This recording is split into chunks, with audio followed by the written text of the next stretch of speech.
Right, can I introduce you to, this is Bob Smart, our expert on Roman coins, who's given us 2 talks in the past, and this is the last of a trilogy of talks, which is covering the late period, so I'll hand you over to Bob.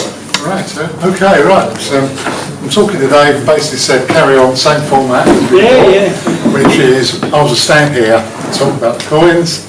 I always give a handout which covers the period, includes photographs of some of the coins here, and we'll just plough through it. I thought we'd do, first of all, gold and silver from this period, and then have a break, and then come back and do the bronze stuff. Any of you who've got any coins, show me, or to be identified. And that sort of break period would be a good time to do it. This is a really, really difficult period because the currency changes quite a lot. The history behind them and the emperors and the rest. So you can take 2 views on some of them. On, for example, Diocletian, you can take one view that he saves the empire, sets up a new system called the Tetrarchy. Isn't he a great guy? Or you can turn around and say, actually, he didn't sort things out. Inflation carried on growing, etc., etc., and he had quite a chaotic political system that he left behind. It was basically like herding cats. Kid you not, it's unbelievable. And we also have another very, very important character, a man called Constantine the Great, who basically turned the Roman Empire into a Christian state, founded another capital as he split the empire in Constantinople or Istanbul today, and all other sorts of things, and we'll see it in some of the coins. I normally give out a little bit of his handouts. I've got 9 here, so can I give? Yeah, pass them around at the bottom. Maybe groups of 4. And the other things I've done is a little bit of pottery, a bit of Roman pottery that comes from this period. The period we're talking about, really, not Scotland already, which is really from 294 to about 465 AD. And we can tell that because there's symbols on this which ties it back to the coinage. Really simple once you've seen the coins and the rest and you understand what's going on. And the other thing I've got is just bring it in, because there's loads of it around, particularly in Turkey and Syria. A bit of Roman glass for you. We have Roman glass in this country because of the ground conditions and the agriculture that we had over the last 100 years. Most of this has got smashed up, so you may only find a small piece of glass here or there. Once we've been with someone when we're buried. So please have a look. Come have a look. And I've got some books in here. My 2 books I always bring in and say to you, if you haven't got those, you need shooting basically. They're about 5. They're about £5 each, and we're going from eBay, Amazon, etc., etc. And I think they're really good. One's on silver and one's on bronze. The bronze one in particular is really, really good, which is that one. We've got Constantine in the front. And a really easy guide to show you the basic differences between all the emperors and the denominations. Not tombs that will take you a year to read the first section of it. Really, really workable books. And I always take them out whenever I go to a show or a place where there's something. So the other 2 books I've got here, one of the biggest halls that was found in this country, which is the Oxney Hall. If you go to the British Museum, you see they've got the whole like a big display cabinet. It's very, very impressive. Made of gold and silver coins, and clearly the wealth of a very, very wealthy individual or someone associated with running the government. You and I would not have coins like that.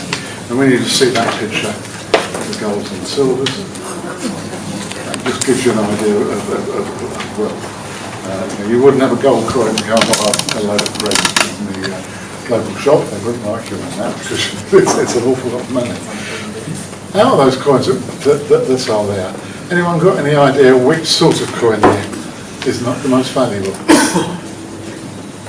I'll give you a clue. It's not the gold ones. It's the big silver ones. They're called Millerenses. I haven't got one. I've never actually felt one or held one or whatever. They're very, very rare. You would have to pay maybe about £2,000 to get hold of one of those. Whereas some of those gold coins you could get for £500. So that gives you sort of scale of very, very hard to come by.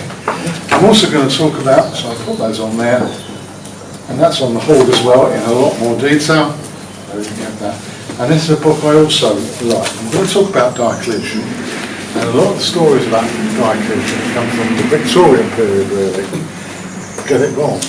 And they told, and I'll tell you about it when we get into the slides, but what happened once they sort of defined what he was like and did all the research and read the books that were available there, they started sitting down and saying, this don't quite seem right. If it was, if he had been so successful, how comes when he abdicates, all his other rulers with him are all continuing to fight against each other?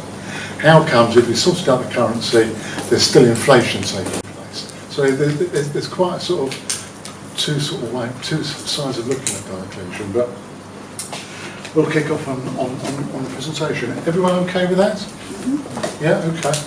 Can anyone recognise the photo on the front? Yes. Yeah. You've been to the Colosseum. Hey, sorry? The Colosseum. I can't see it. I haven't got. So, point in this direction. There we go. Well, the Colosseum's there, but it's only that bit down there.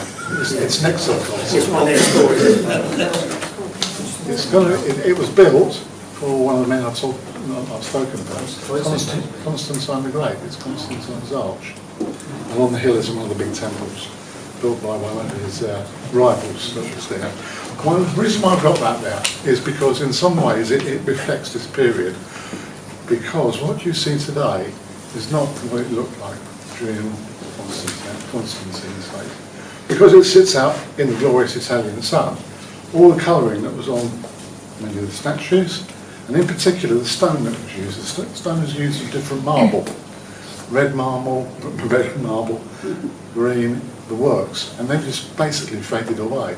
So it just looks a very, very plain.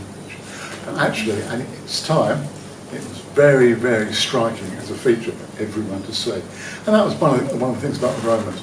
Romans liked to impress. They were wealthy, the emperors were very, very powerful. They were brutal. Romans were extremely brutal. But that just gives you an idea of, when we come to some of the coins, we've got some here which will show you what they actually look like when they were first of all struck. And it's quite a shock, because during this period, or during 2/3 of this period, we have a situation where these coins, the bronze coins, continue to be silvered. And it makes them look significantly different as they come out of the ground today. Because in the soil we have in the UK, the silver just falls off. Or there's another idea, which is actually what happened. These coins have survived because they've been basically stripped of their silvering on the outside. But we'll come back to that in a moment and you'll see those simple coins. I've got some of the coins here that are in here, and we'll talk about. We'll get them all out shortly. Quite happy for you to come around, pick them up, feel them. That's one of the things that I've always noticed about coins. When you start seeing lots of ancient Roman coins, you start feeling how heavy they are, how light they are, features that when you see 20 of them, you'll pick out. But if you only had one to look at, you wouldn't. So there are some nice ones. Last time I was here, a couple of you got me to the side and said, oh, you haven't talked about gold, and I can see that glimpse of gold in these people's eyes. Fortunately, this last period, I've got a section on the gold, because the gold becomes far more plentiful and worth seeing. I brought one in so you can see it. Feel the weight of it, because gold, silver and bronze are different, because those little coins, that little coin now, the solidus, is found in this country, and actually found quite a regular basis. There's a catalogue on all these Roman gold coins, and it's about as thick as that, all the gold coins that have been found since Victorian time. Not all of them seem to have survived. A lot of them make reference to, well, this was transferred to this museum or transferred to this trust, and you go along to those people and say, oh, well, what's happened to those 3 Roman gold coins you had, oh, you can't find them anymore, they've gone. In other words, someone's come in and lifted them.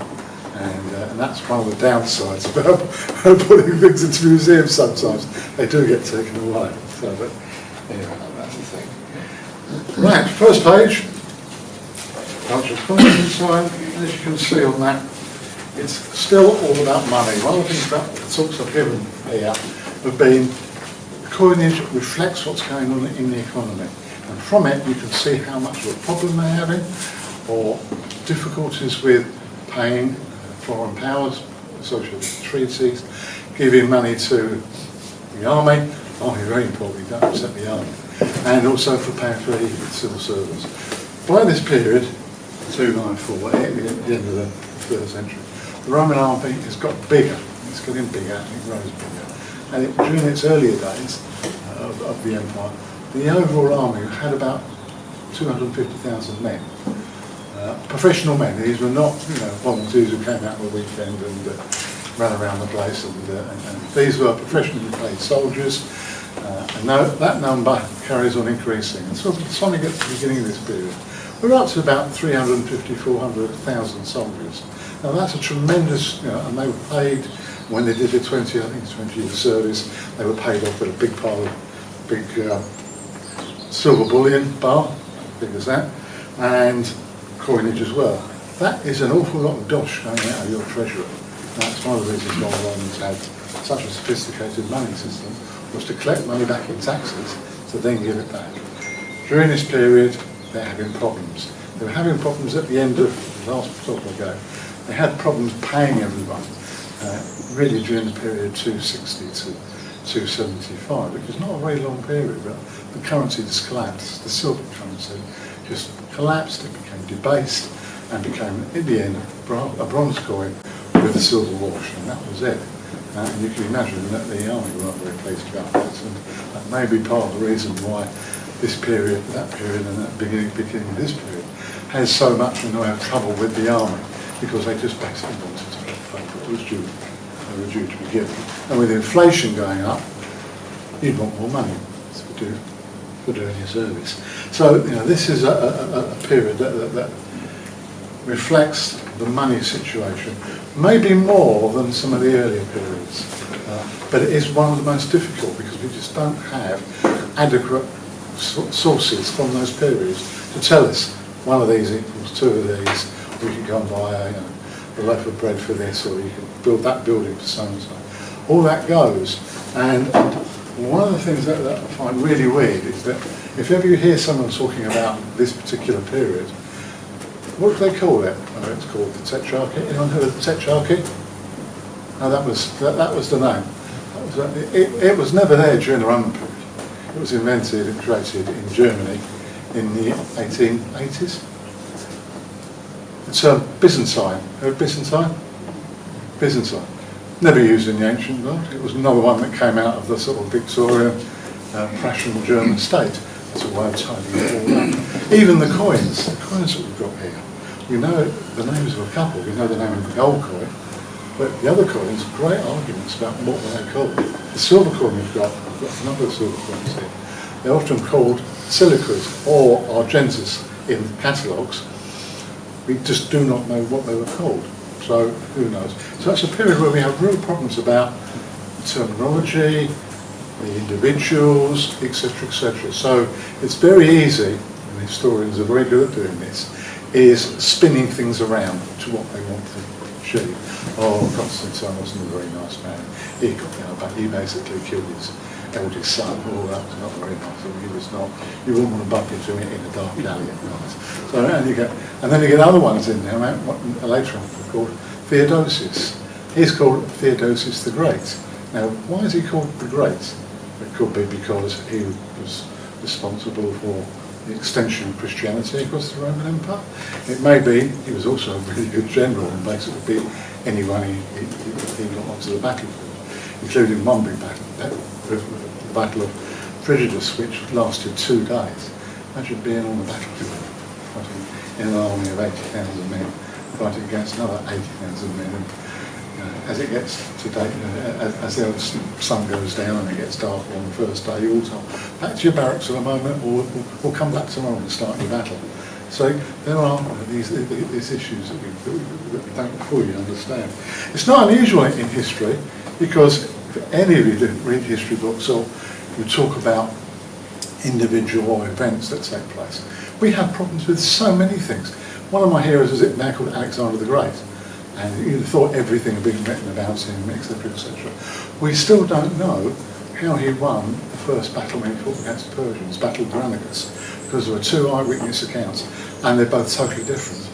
So, which one do you take as the battle? Is it the one where he charges across the river, or is it the one where he actually goes right, goes left, and attacks them inside and in the rear? So, that's the sort of dilemma you have. And we have that dilemma today. You've only got to think about some of the English kings, someone such as Henry VIII. Do you like Henry VIII? Do you not like him? He's one of those characters that it almost comes down to a personal view about whether you like that individual or not. Right, okay. What we're going to do is basically cover this period from 294 to about 425. That's an approximation. One thing you shouldn't forget about the Roman Empire is that the Roman Empire is a big beastie. It stretches all the way from Jordan, eastern Turkey, up into Britain, and don't be taken in by these maps that say, oh, this is the Roman Empire, that's all in red, and the enemy is and the rest of all outside that. Don't forget, don't believe that. Rome could have conquered Ireland very, very quickly. In fact, if you read one of the books that was written about the 1st century AD, the general there has already worked out the resources he needs to conquer it. And when one of the Irish kings became king of the whole country, it's 3rd century AD, he does it because he's able to come over to Britain and recruit in a load of Roman mercenaries. And so there is that. The Romans knew about India and traded with India. You find I was in Singapore a couple of years before COVID. They've got a couple of really nice museums there. And one of the museums, which has got coins, actually has a Roman gold coin, Hadrian, one of these, what's called a orus, that was there. It's got a hole in the top, which would have meant it would have been used as a piece of jewellery. So it's got all the way over to there. Some of the biggest hoards of Roman silver have been found in India, because that's how the Roman Empire and the Roman Republic paid for all the goods that were coming up out of India into Pakistan and then of course Iran. So it is a wide covering empire that we shouldn't forget about. Because of that, it doesn't mean the Roman Empire fell on one day. Different events happened at different times in different parts of England. Britain was different to what was going on in Spain. Spain was different to what was going on in North Africa. North Africa was different to Syria. So they all moved in their own sort of separate ways. And the thing that kept them all together was the sheer might of the Roman army. So it didn't fall on one day. In fact, there's a lot of people who argue that it never fell at all, because with its conversion to Christianity, all it did was pass Christianity onto Europe, and it continued. If you were in the medieval period, they had their lists of where everyone stood in the batting order, who the great empires were, and they basically didn't really see them as being anything really any more than a continuation of the Roman Empire. Maybe in 100 years' time, when they look back at what we have today, maybe what they'll say, oh, there was a British Empire, and then eventually that became the American Empire. Maybe that was a whole, they all get lumped together as one whole stream. So you have these issues of timing, times of space, conquests, reconquests. At the end we're coming to really what I call the end. It's not the end of the Roman Empire. It's the end of Britain being part of the structure of the Roman Empire. And what do we mean by that? It basically meant it paid its taxes to the emperor, and it got shipped overseas into the emperor's coffers in Rome, and then it was spent to do whatever they wanted to spend their money on. When we come out of that, and again, one of these misunderstood phrases, I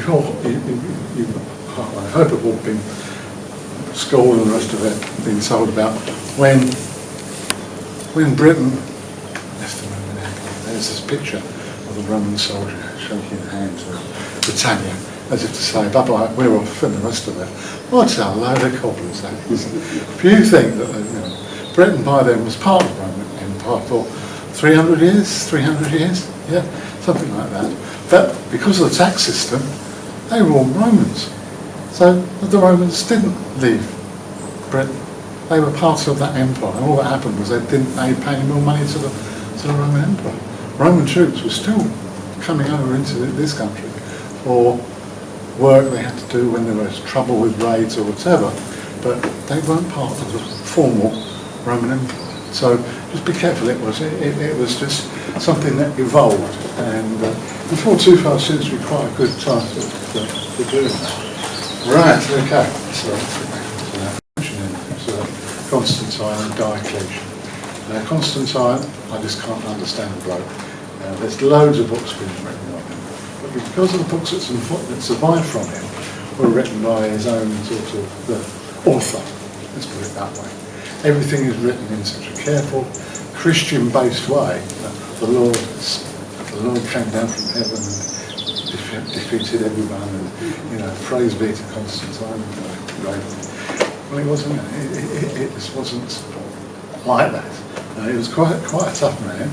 Loads of kids. Didn't have much of a skill with names for his kids. His father was called Constantius. He was called Constance. And his first son was called Crispus.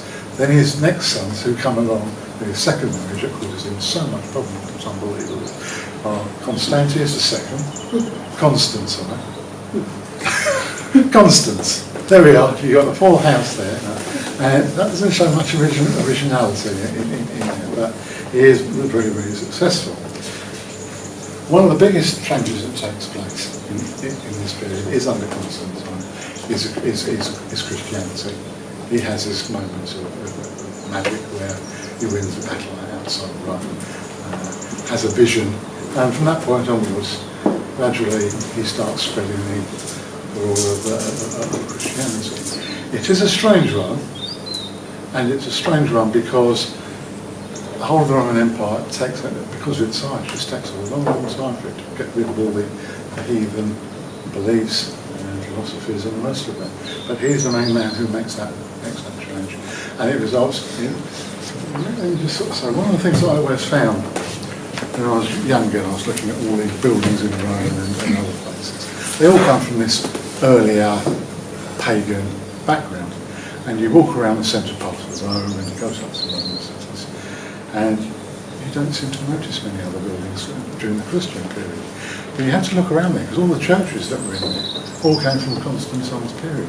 So there's this massive set of building going on, almost behind the scenes, which, going back to money, caused loads of problems because it cost a few blobs to put the church up. So you have that sort of building program there. And the second thing that is really important is for the founding of Constantinople, which was the second city, a city called Byzantine once stood. Again, that is a key event. Not because he's trying to outdo Rome. One of the things that happened is because it was a new city. All the artists were going there. It was a boom place. It was where you made your fortunes. Whereas Rome, being there for over 1,000 years, was very much the old conservative, we don't really want to change, we still want the same families in the Senate, etc., etc. So it became a big boom city, and that attracted in loads, big populations, and the rest. So that's quite an important point. Another thing about this period is that, when I was giving talks before, the first one I gave, we talked about what I call the traditional Roman coinage, which is sestertius, denarius, asses, deponduses, and they are around in use for about 300 years. So everyone's comfortable with those denominations. You see the statements about how many sestertius this arch cost and various things like that. Now, this period is totally different, absolutely different. All those coins, their names have been there for 300 years, so that's a few generations days, gone, all ghost. And it's replaced in 294 by Diocletian's monetary reforms.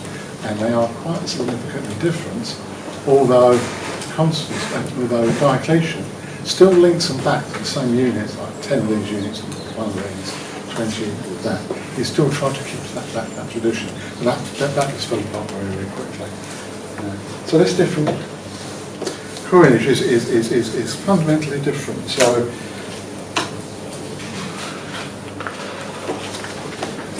yeah, if you go on to the next second page on there, I have a picture of another coin of Diocletian's, one of Diocletian's new coins. It's called a Folis.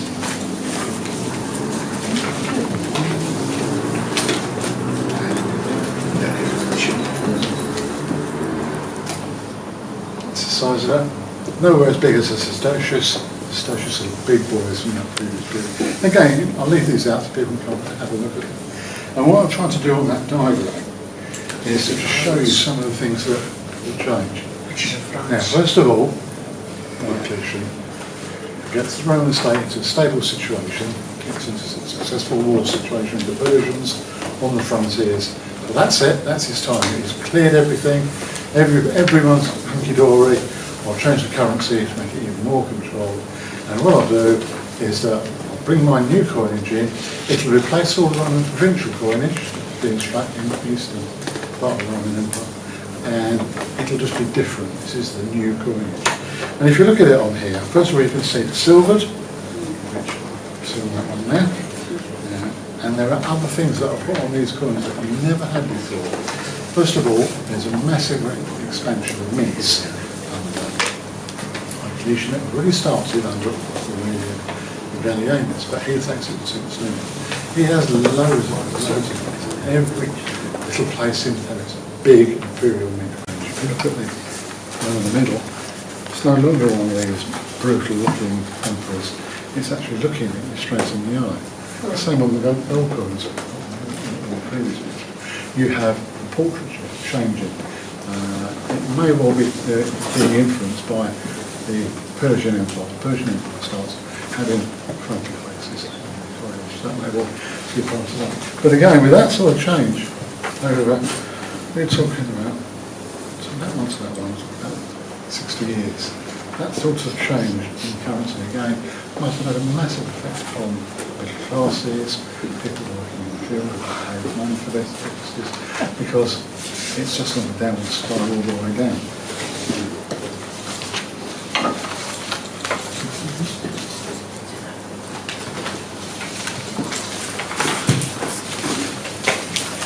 So we have that position where by the time we get to about 400 AD, the only bronze coins that have been struck are these really small coins.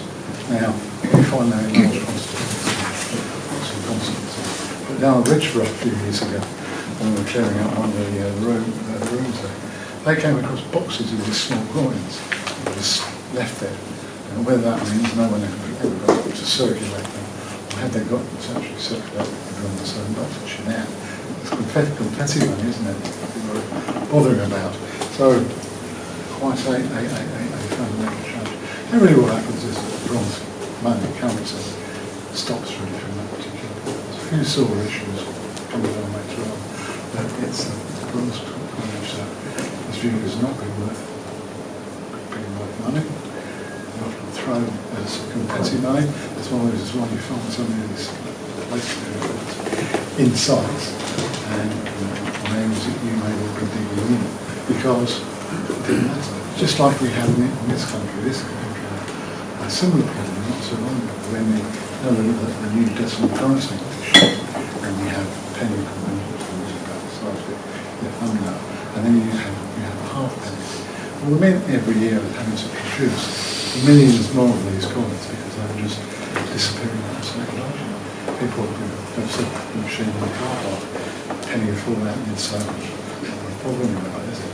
And that's exactly the same as what was in the Roman period. The period that struck in large quantities. I'm going to ask if anyone's got any questions, anything that? Sorry? can't hear you at this side of the room. Oh, you should have shouted. Well, We didn't want to be rude, but Oh, come we're on. on to get So it's on the old bill, you know, his accountants would have been around to him saying, oh, you've made a saving on this one. So he does that, and that's really quite a weakness that he introduces. Also, his coins are the ones that you tend to, him and his family, one of those Constantinople the second disorder, they were responsible for leaving lots of coins in the ground. You've seen in Kent, many coins in Kent come from that Constantinople period. So, just watch out for some. Right, what I'm going to do now is quickly talk about gold and silver. I've got a gold coin here and some silver coins. Now, the gold coinage is changed by Constantine. The earlier coinage was called auras. I don't know about those. Most museums don't have them. They're quite rare to get them. Quite a chunk of gold, about 7 to 8 grams. That's quite a bit of porcelain. But what Constantine does, he decides to introduce a new gold coinage. He's showing up in gold coins. But they're only about half the weight. They're called solidus. And they become the standard gold coin in the Mediterranean. The next 700 years, they're that successful. Again, with information about them. We don't know why he did it. No one's got the foggiest idea.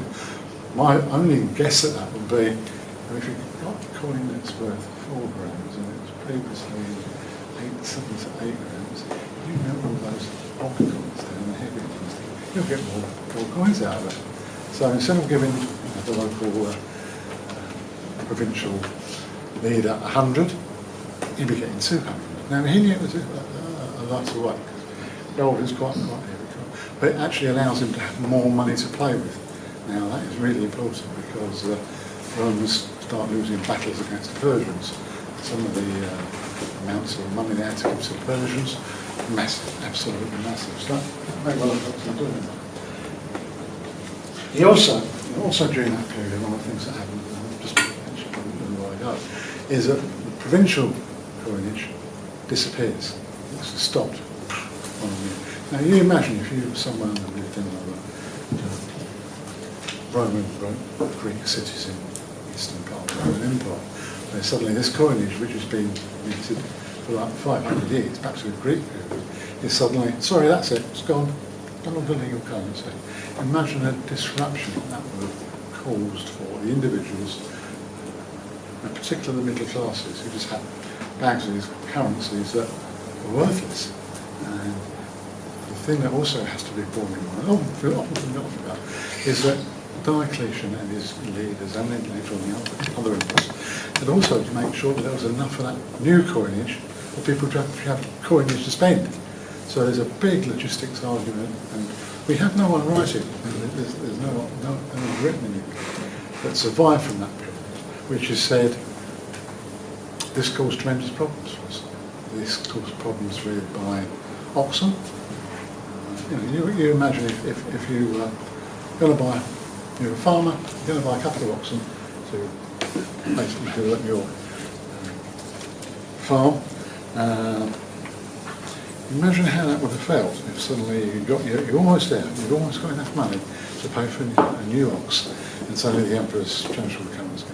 All those bags of bronze coins are worthless. The gold coinage was pretty hard to get because the value system was built in. It must have been a massive, great social upheaval. And one of the things that we see during that period, and again that's down to Constantine, is that people's position in life starts changing. We start seeing the coming of a medieval society. And what do we mean by that? We mean like, Fred's got 2 boys, he looks after horses. His sons will do exactly the same work, exactly the same job as he's done, as for their sons. So you get this structure in taking place where you couldn't really move out of your structure that you were put into. Again, extremely disruptive. And we don't have no sort of feel why that was, what the real impact was. Right, one of the things it talks about before, and people concentrate on, you see, they're found in this country a lot, is on the silver coinage. this is a period where, if you read about Diocletian, it says Diocletian had this big monetary reform in 204. He sorted out the bronze coinage, he sorted out the silver coinage, and that was it. Everything was hunky-dory. Well, the problem is that they got all the measurements wrong. And what happened is that they forgot that what is silver, what is gold, is bullion. And they issued silver coins on the same basis as a coin from Nero, 200 years ago, but it was worth more as bullion than it was as a value of the currency. So what happens? You issue out all this new, lovely, shiny silver coinage, and everyone says, thank you, that's going in my reserve, not spending that, it's worth far more as bullion. And that's what happened. It's happened before in England, when there was a gold coin issued by Henry III, is it? He issues a gold coin. And they clearly thought this was a good move forward, and progressive governments and all the rest. Went out on the streets and just disappeared because it was more bullion than it was as a piece of coin, as a piece of coinage. So we get these things that take place. And we see this particularly in the silver coinage. What doesn't happen in this last period? In the earlier two periods, we saw them debasing the coinage, so the silver contents got less and less and less. And the other one was they reduced the quality of the silver. So instead of having a silver coin that was 90% silver, it ended up with 10%. So that was those are two of the ways that they did it in the earlier periods. But in this period of time, none of that ever happens. The coins go in there and they're driven by market prices. So obviously we see the actual size of the silver coins getting smaller and smaller until right at the end of the Roman occupation and coming about Britain without Rome, we end up with what are called clipped silver coins. Anyone seen it in your nose or no?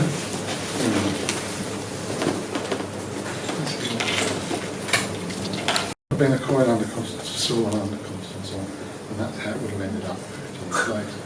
Now, one of the I remember getting a great argument with someone many years ago about that. The textbook said, "Oh, what happened with these small little clip coins is that people just got the silver coin and just sliced a little bit of this silver off, and that helped them to sort of pay their daily bills and buy their food and everything else." Never happy with that. There's too many of them. And there's only two parts of the Roman Empire that have parts of these coins. One's here, and the other one's in Romania. I'll come back to Romania in a moment.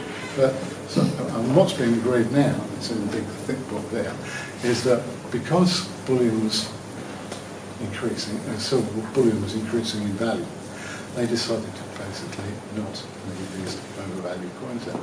So they actually reduced them from being at what we call a silica, they turned them into half silicas, making them smaller. But it didn't actually change their value. And that's quite a fundamental change of these.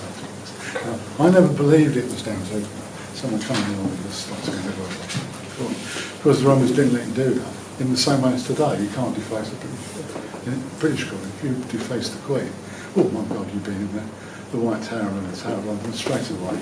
So, they are, that's it. This is one of the bullion price changes, is due to the collapse on the Roman Rhine frontier, a number of Germanic tribes get into Spain. Now, it's in Spain where the big silver markets are, where it's quarried out of the slaves, thousands and thousands of slaves. The biggest silver mine down there is one called Rio Tinto. And you know that Rio Tinto is a company in profits today.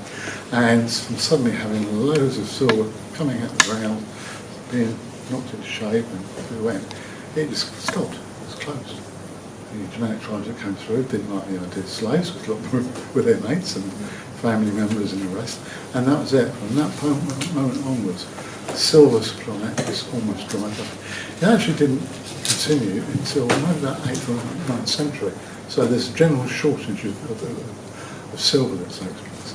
And one of the things that was really interesting was, I don't know whether you've ever listened or see about these ice slices that they take out of Iceland and they bring it up a big tube and they look at what's in it, and it tells them what the weather was like and the rest of it. Well, this Roman silver were industrial. They were huge feats, absolutely huge feats. And in all these ice examples, you can see the effect of all the mining that takes place. And then suddenly, it's all gone. It goes from being very corrupted to being lovely and clean again. And that's so these are large manufacturing facilities. Whereas on the other side of the coin, in the eastern part of the Roman Empire, it works the other way. They actually have a big gold strike that takes place in eastern Turkey, about 380 or whatever it is. And this allows the Roman Emperor in the east, Theodosius the Great, to have loads and loads of gold to play around with. And do you know who one of the major beneficiaries was of that? Who was a little hooligan who was around about 400 AD in the Balkans? Attila the Hun. He was around there. So what you find is that a lot of this new gold that was coming out was being minted. Was going back to him. But then on the other side of the coin, what was happening is that coin was coming back to the emperor, because Attila the Hun and all his auxiliaries and the rest, they all came to the Roman, to the state of Rome, to basically buy all their luxury goods. So they got their nice new swords, they got their lovely armour, was very, very popular, and it was those things. So the money went out and then it came back again. So it's quite an interesting economic thing that went on there. But one of the things that you find, and you see it in some of the museums in Sofia and numbers of others, they find hoards of these gold coins. So one of them's got a hoard of 200 of them. Now whether that was someone who'd been nicked it and run off, someone who'd been given that by Attila, whatever, we don't really know. So they never leave letters on them. But that comes from that. So you can see how the money influenced different things. In the West, which does collapse, runs out of silver, and in the East it has a nice new supply of gold. So it helps the books ticking over quite nicely. Now on that picture, on the pictures I gave you there, it's an example of some of the gold and some of the silver coins.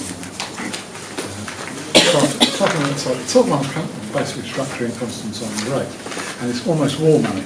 And if ever you find one, and they're quite easy to find, you hold them and you say, this is not right. And one of the other good ways of doing it is dropping the coin on the table. It's solid silver. It makes a loud thud. It's been debated, it's got only 30% silver in it. It rings, there's a high ping to it. And that's what those top three are. And they weren't very stable coins. It appears that it was like 30% silver and the rest was made of lead. Now, that doesn't make a very stable material. And you hardly ever find one of these coins that's in perfect condition, because it seems to have moved and wobbled around over the years. So it's a strange one. Then the next lot we have there is the man who really does make the silver coinage the big thing. If you look at the one in the middle, it's no longer one of these brutal-looking emperors. It's actually looking at you straight in the eye. The same on the gold coins in the previous picture. You have portraiture changing. It may well be being influenced by the Persian Empire. The Persian Empire starts having funky faces.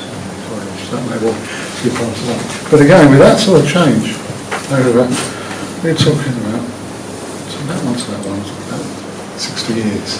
That sort of change in currency, again, must have had a massive effect on middle classes, people working in the field who pay money for their purposes, because it's just on a downward spiral all the way down.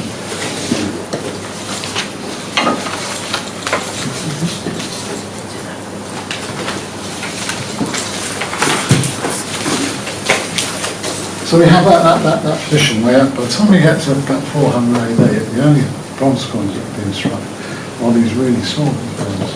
Now, we find that in large Constantinople.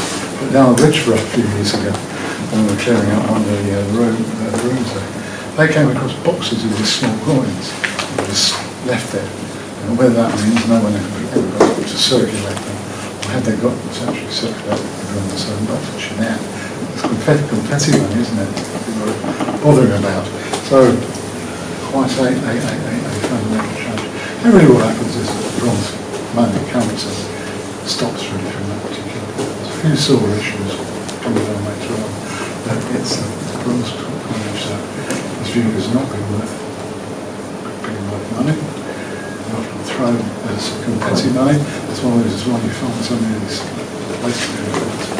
in size and names that you may well be digging in because it didn't matter. Just like we had in this country, a similar problem not so long ago when the new decimal currency and we have penny coins about the size of it, and then you have a half penny. Well, we meant every year of having to produce millions more of these coins because they were just disappearing from circulation. People have set the machine in the car park, penny would fall out and you'd say, no problem with that, is it? And that's exactly the same as what was in the Roman period. The period that struck coins in large quantities. I'm going to ask if anyone's got any questions, anything that